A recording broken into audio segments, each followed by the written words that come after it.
আসসালামু আলাইকুম deer listener, Sikdar একাডেমিতে আপনাদের সকলকে স্বাগত। আজকে আমরা বরিশাল বোর্ডের প্যাসেজ ন্যারেশন নিয়ে আলাপ করব। 24 সালে যে প্যাসেজ ন্যারেশন আসছিল সেটা নিয়ে। তো এর আগে আমরা অনেকগুলো ভিডিও দিয়েছি প্যাসেজ ন্যারেশন রুলস সংক্রান্ত এবং বোর্ডের ঢাকা বোর্ডের দিয়েছি। তো আজকে আমরা 24 সালে বরিশাল বোর্ডের যে ইয়েটা আসছিল সেটা নিয়ে আমরা ডিসকাশন করব।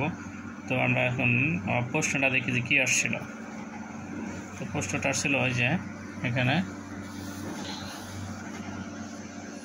প্রশ্নটা আমরা দেখতে পাচ্ছি যে The old man said, "Can you give me some food? I have been starving for 2 days." The maid said, "Why do you beg? Can't you work?" "No, I am unable to work," said the man. The maid said, "Don't you have anyone to look after you?" "No, I have none on this earth who can take care of me," said the old man. তো প্রেজেন্টেশনের ক্ষেত্রে আমাদের যেটা আগে করতে হবে সেটা হলো আগে যিনি বক্তা সেই বক্তাকে আইডেন্টিফাই করতে হবে এবং লিসেনারটা পরে দেখতে হবে। যেন বক্তা কেটা, তো ওল্ড ম্যান হলো বক্তা।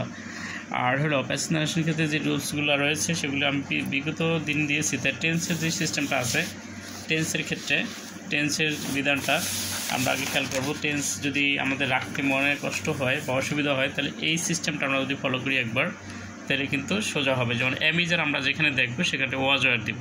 কি অ্যামিজার যদি আমরা ডাইরেক্ট ক্ষেত্রে দেখি তো ইনডাইরেক্টে ওয়াজ ওয়ার দিব। আর যদি হ্যাভ অ্যাজ দেখি তাহলে হ্যাড দিব। ওয়াজ ওয়ার দেখলে হ্যাড বিন দেব। আর ভার্ব B1 থাকলে B2 দেব। আর ভার্ব B2 থাকলে হ্যাড প্লাস ভার্ব B3।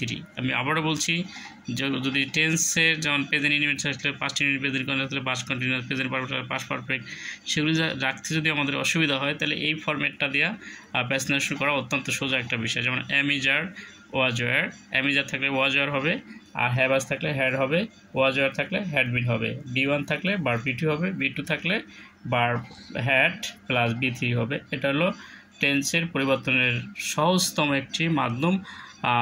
এর চাইতে আর সোজা হতে পারে না। এটা করলে যে কোনো ন্যারেশন করা যাবে ইনশাল্লাহ।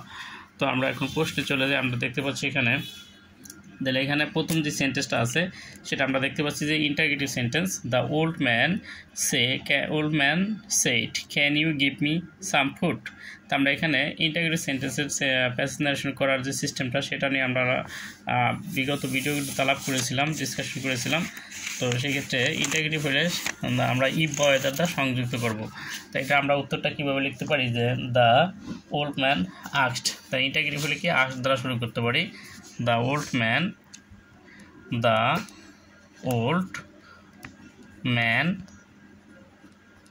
asked. Yes, asked.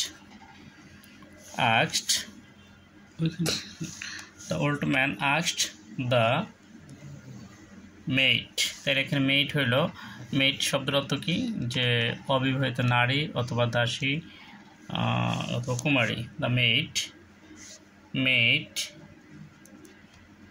তাহলে কি ইন্টারগেটিভ সেন্টেন্স। ইন্টারগেটিভ আমরা কি দ্বারা সংযুক্ত করব, ইফ অথবা ওয়েদার দ্বারা। তো ইফ তো আমরা ইফ দিলাম, if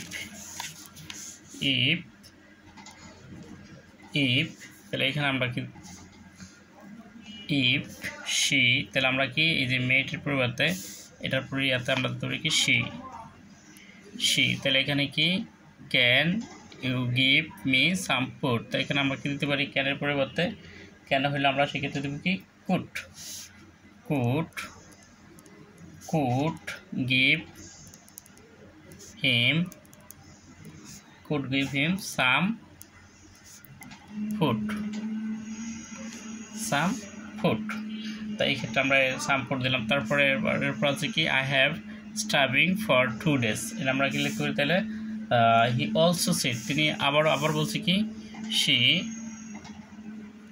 also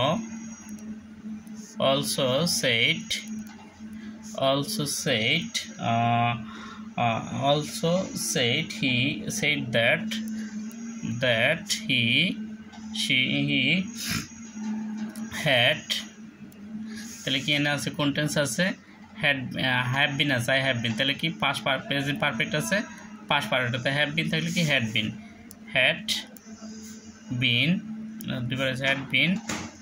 had been starving starving for 2 hours তো for 2 hours তো আমরা এই পর্যন্ত শেষ করলাম এখানে যে for 2 days এই পর্যন্ত শেষ করলাম তাহলে এরপর আছে কি যে the main man said why do you beg তুমি কেন ভিক্ষা করছো can't you work তুমি কি কাজ করতে পারো না তাহলে আমরা কি লিখতে পারি at this তারপর আমরা লিখতে পারি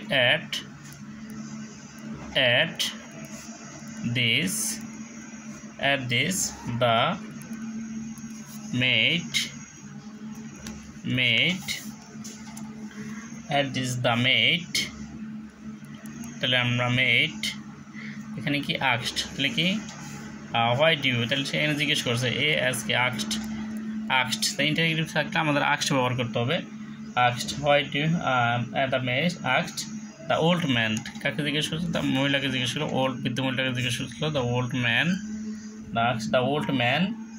why এনে যদি থাকে ইন্টারগেটিভ থাকে যেন why থাকলে why যেটা থাকবে ডাব্লিউ কোশ্চেনগুলো ডাব্লিউ কোশ্চেন দিতে এটা কোনো পরিবর্তন হবে না why he baked এনে আছে বেক তার কি পাস্ট ফর্ম হবে baked BEGGED baked why he baked তাহলে এরপর বলছে no I am unable to work she said the man তাহলে why he baked she also asked him এরপর তিনি আবার জিজ্ঞেস করছে যে no I am unable to work said the man again said don't you have anyone to look after you সে আবার জিজ্ঞেস করছে যে he তাহলে আমরা দেখি she also মানে আবারও জিজ্ঞেস করছে also asked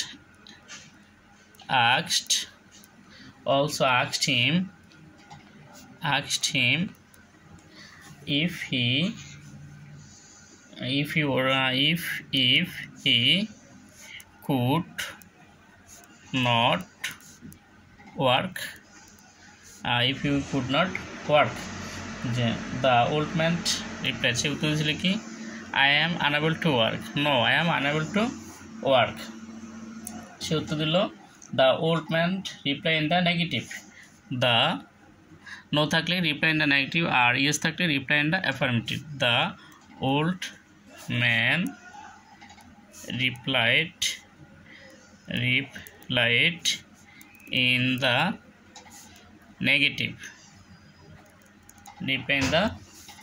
negative and said that এবং কি আরো বলছে and আরো বলছে যে and said that তারপর বলছে কি no I am unable to work যে বলছে কি এটা প্রেজেন্ট টেন্স আছে তাহলে আমরা এটা কি করব পাস্ট টেন্সে দেব প্রেজেন্ট ইনডিফিনিট হলে পাস্ট প্রেজেন্ট ইনডিফিনিট হলে পাস্ট আর indefinite she was unable unable to the work সে কাজ করতে অক্ষম তাহলে এরপর বলছে কি যে আছে কাজ করতে অক্ষম দেন দ্য ম্যান আস্কড তারপর আবার সে জিজ্ঞেস করছে যে don't you have anyone to look after you তোমার কি দেখার কেউ নাই এটা অবশ্য then the man asked him if he do then তারপর কি now তারপর then the maid asked then he man asked him if he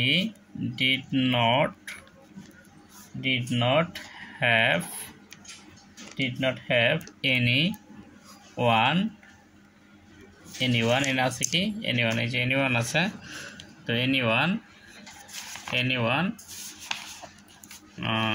anyone to look after you যে তোমাকে দেখার কেউ কি নাই এটা যে বলছিল তো have anyone to look after you to look after after him. After him. তো এটা কি বলছে? No, I have none in this earth. তো কি the man reply in the negative. আমরা দিতে পারি replying and replying in the negative. Reply in the negative. The old man said. The old man said that he had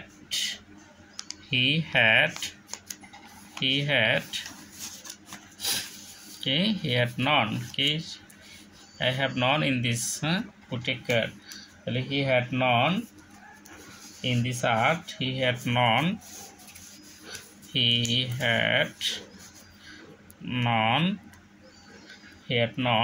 on this earth. Who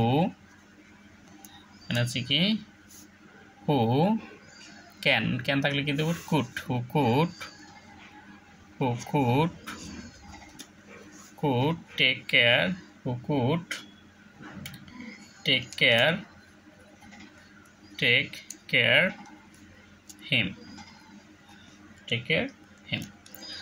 তো আমাদের এই ছিল আমার এই ভিডিওতে চ্যানেলে আইসিটি সকল প্রশ্নগুলো সলিউশন করা রয়েছে এবং সকল বোর্ডের সলিউশন হচ্ছে ইংরেজির সকল গ্রামার পার্টগুলো দেওয়া রয়েছে। ভিডিওটি ভালো লাগলে লাইক, কমেন্টস এবং শেয়ার। তো আমরা এইটা আবার একটু শেয়ার করি যে বিষয়টা এখানে ছিল the old man asked the maid. Maid শব্দটা হচ্ছে কি কুমারী বা দাসী অথবা অবিবাহিত নারী। The old man asked the maid if she could give him some food. তো এখানে প্রথম আসলে ইন্টারগেটিভ সেন্টেন্স, তার কারণে কি ইফ ব্যবহার করা হয়েছে। তাই আর এটা আসলে ক্যান আসলে তার কারণে কুড দেওয়া হয়েছে। আর যেহেতু মহিলা সেই ক্ষেত্রে শি ব্যবহার করা হয়েছে। তো সে আর যদি পরপর যদি জিজ্ঞেস করা হয় একই কথা তাহলে কি অলসো সেট ব্যবহার করে, অলসো সেট। আর আমরা জানি পরের সেন্টেন্স ছিল অ্যাসারেটিভ, তার কারণে দ্যাট ব্যবহার করেছে। Also said he had been starving for 2 hours। এরপর আবারও বলছে কি at this the made asked the old man why he begged. She also asked him if she could not work. সে কি কোনো কাজ করতে পারে না। The old man replied in the negative and said that he was unable to work. জিজ্ঞেস করছে তুমি কি কোনো কাজ করতে পারো? বলছে না, আমি কাজ করতে অক্ষম। Then the maid asked him if she could not have anyone to look after him. জিজ্ঞেস করছিল যে তুমি কি কারো তোমাকে দেখার মতো পৃথিবীতে কেউ রয়েছে? তখন বলছিল না, আমার পৃথিবীতে দেখার মতো। Replied in the negative in the old man said that he had known this earth who could take care him. যে পৃথিবীতে এমন কেউ নাই যে তাকে দেখবে। আসলে প্যাসেজ ন্যারেশন আগে হলে পড়তে হবে, প্যাসেজটা পড়ে নিতে হবে আমাদের। প্যাসেজটা পড়ে এবং লিসেনার এবং স্পিকার আইডেন্টিফাই করতে হবে কে বক্তা আর কে শ্রোতা, এটা আইডেন্টিফাই করতে পারলেই করাটা সোজা হয়ে যাবে। আর ঠিক আগের মতোই টেন্সের পরিবর্তন সব আগের মতোই এবং অন্যান্য বিষয়গুলো আগের মতোই। তো ভিডিওটি ভালো লাগলে লাইক, কমেন্ট, শেয়ার। আজকের মতো এখানে হয়তো নতুন কোনো ভিডিও নিয়ে আবারও কথা হবে। সেখানে সবাই ভালো থাকি, সুস্থ থাকি। আল্লাহ হাফেজ। আসসালামু আলাইকুম।